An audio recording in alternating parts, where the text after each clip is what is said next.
আমের আচার বানিয়ে সংরক্ষণ করতে না জানলে আমের আচার কিন্তু নষ্ট হয়ে যায়। আমি টকঝাল মিষ্টি আচার বানিয়েছি। বানিয়ে বয়মের ভেতরে পানি দিয়ে সরিষার তেল দিয়ে দিলাম। দেওয়ার পরে এটাকে ভালোভাবে পুরো বয়মের মধ্যে মাখিয়ে নিলাম।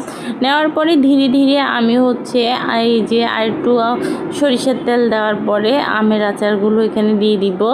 এই যে দেখেন আমি আমের আচারগুলো দিচ্ছি আস্তে আস্তে করে। কারণ যে আমের আচার এইভাবে যদি সংরক্ষণ করতে পারেন আপনার আমের আচার 1 বছর থেকে যাবে, এটা নষ্ট হবে না। আমি কিন্তু এখানে কোনো ধরনের সিরকা ব্যবহার করি নাই। এটা আমি রোদে দিব। রোদে যত দিব আমের আচার তত খেতে মজা হয়, ঠিক আছে। অনেকে রোদে না দিয়ে সিরকা ব্যবহার করে। সিরকা ব্যবহার করে লাভ নাই, ওটা কয়েকদিন পরে উশ পড়ে যায়, ঠিক আছে। এভাবে আমের আচার বানালে কখনোই উশ পড়ে না। আর এভাবে সংরক্ষণ করতে পারলে আরও ভালো থাকে। ডুবন্ত তেলে সবসময় আচার রাখার চেষ্টা করবেন। যে কোনো আচার ডুবন্ত তেলে রাখলে আচার কখনো নষ্ট হবে না। এই যে আমি এখন আবার তেল দিয়ে দিচ্ছি যাতে আমার আচারের ভিতরে ভালোভাবে তেল ঢোকে। তেল না হলে আচার কিন্তু খুব তাড়াতাড়ি নষ্ট হয়ে যায়, উশ পড়ে যায়, তখন আচারের টেস্টটা নষ্ট হয়ে যায়।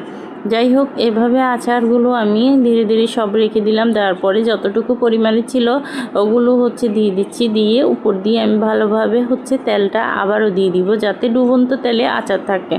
এই যে আমার আচারগুলো ভালোভাবে এখানে সেট করে দিচ্ছি। দেওয়ার পরে আমি এখন আবার সরিষার তেল ঢেলে দিব। এই যে দেখেন সরিষার তেলটা আমি ঢেলে দিয়েছি। দেওয়ার পরে এই যে আমার আচারের কালারটাও কিন্তু খুব সুন্দর এসেছে। সাইডে লেগে থাকা আচারগুলো আমি একটু করে হাত দিয়ে দিচ্ছি। যাই হোক, আমার আচারের কালারটা কেমন হয়েছে অবশ্যই কমেন্টের মাধ্যমে জানাবেন। আর এভাবে আচার সংরক্ষণ করলে সারা বছরই আপনার আচার নষ্ট হবে না, ঠিক থাকবে। শুধু আপনাকে আচারের বয়মের কাকটা খুলে খুলে রোদে দিতে হবে। যখন একদম কড়া রোদ দেখবেন ওই সময়টাতে আপনি আচারের বয়মগুলো রোদে ফেলে রাখবেন, মুখের মধ্যে জ্বালিয়ে একটা বেঁধে, যাতে কাক পাখি মুখ না দিতে পারে। তা আল্লাহ হাফেজ, ভালো থাকবেন। ভিডিওটা ভালো লাগলে অবশ্যই লাইক কমেন্ট করবেন।